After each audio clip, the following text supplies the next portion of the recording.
Most goalkeepers think that good communication just means shouting louder, but if that was true, the loudest keepers would always be the best leaders. Spoiler, they're not. In this video, we're breaking down 5 simple fixes that'll make your teammates take you more seriously and actually listen when you're speaking. And if you stick around till the end, I'll give you my free goalkeeper communication cheat sheet that shows you exactly what to say and when to say it. Let's dive into tip number 1. Why is it that some goalkeepers can say one word and the whole team listens? No questions, no confusions, just boom, everyone reacts. And then there's you shouting keeper for the 3rd time in 5 seconds and still getting ignored like you're not even there. And yeah, for the longest time I thought it was my voice. Maybe I wasn't loud enough or confident enough, or maybe I needed to sound more angry or more alpha or whatever. But the truth? The problem started way before I even stepped onto the field. There was a time in my career where I thought being liked was more important than being respected. Before training, I was always messing about, joking around, making stupid comments, teasing the lads. During tactical work, I'd crack jokes, pull faces, and act like it was a laugh. And even after sessions, I'm still being silly while everyone else is warming down properly. And I didn't think it was a big deal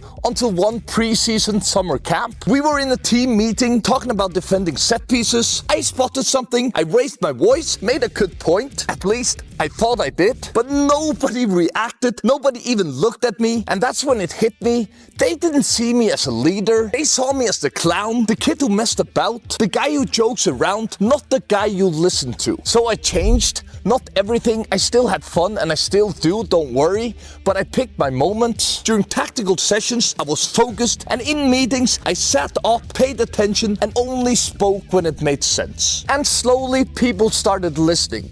So here's what I wish I knew sooner. Leadership doesn't start with shouting, it starts with how you carry yourself. If teammates can trust you off the pitch, they'll follow your lead on it. Alright, so you're showing up serious, you got their respect, and you're walking the walk. But there's still one more thing that could be messing up your communication, and you might not even notice it. Let's talk about that in tip number 2. Okay, picture this. You're in the middle of a match, trying to organize your defense, talking non-stop, and still no one listens. And you're thinking, what am I doing wrong?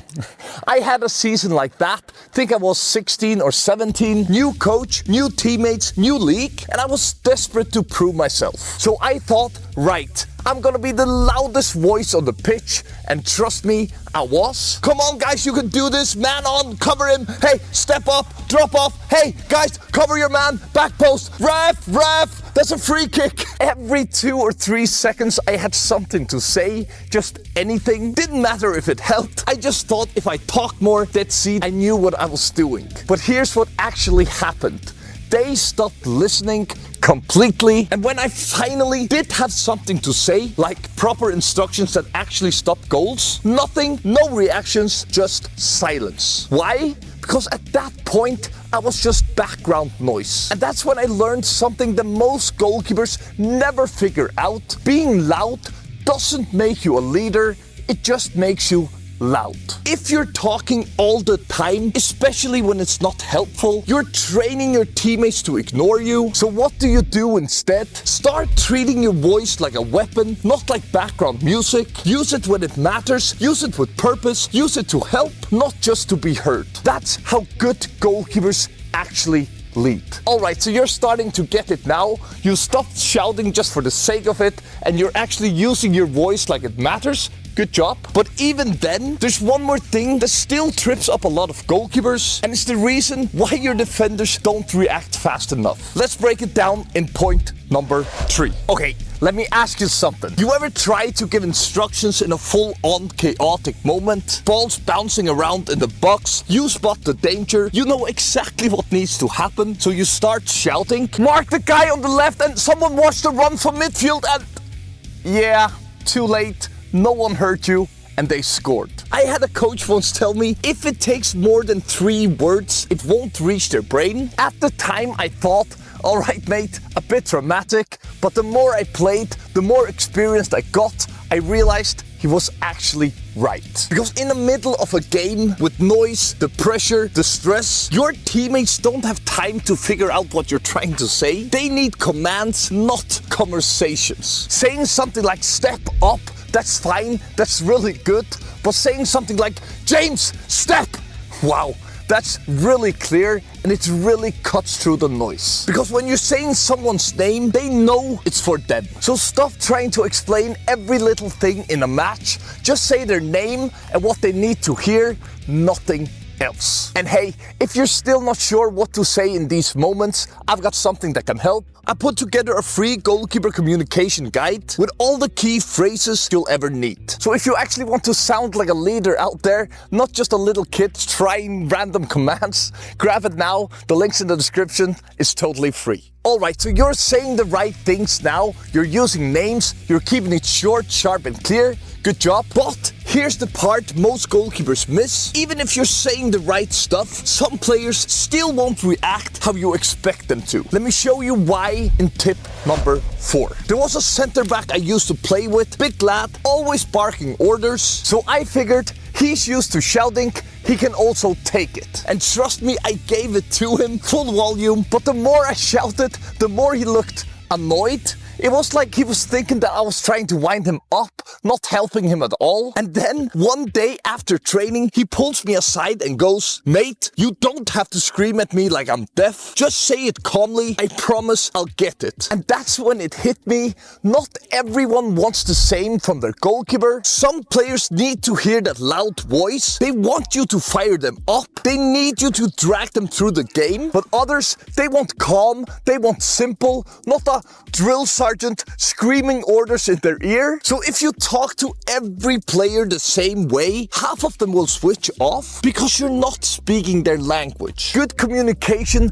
isn't just about what you say, it's how you say it and who you're saying it to. Alright, so you're now talking to your teammates, not just at them. That's huge. But here's the weird part. Sometimes it's not what you say that's the problem, it's what your body is doing while you're saying it. Let's get into tip number 5. You ever feel like you're saying all the right things, but your teammates still look at you like you're speaking another language? You're calling all the right stuff, you're using names, your tone's bang on, and still nothing.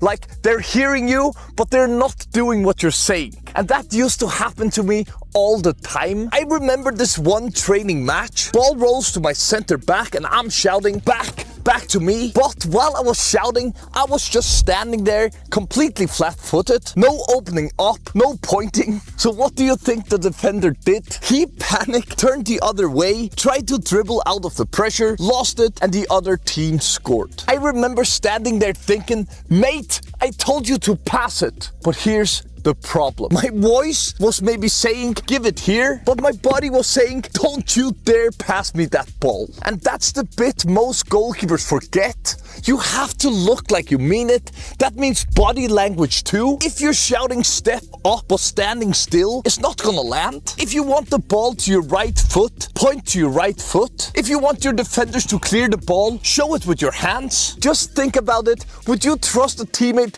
flapping their hands and shouting, "Calm down, calm down"?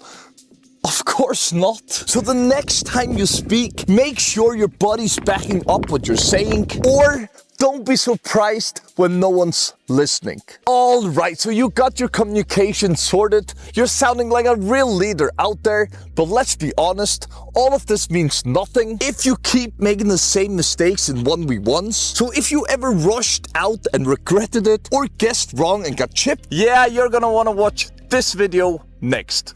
Trust me.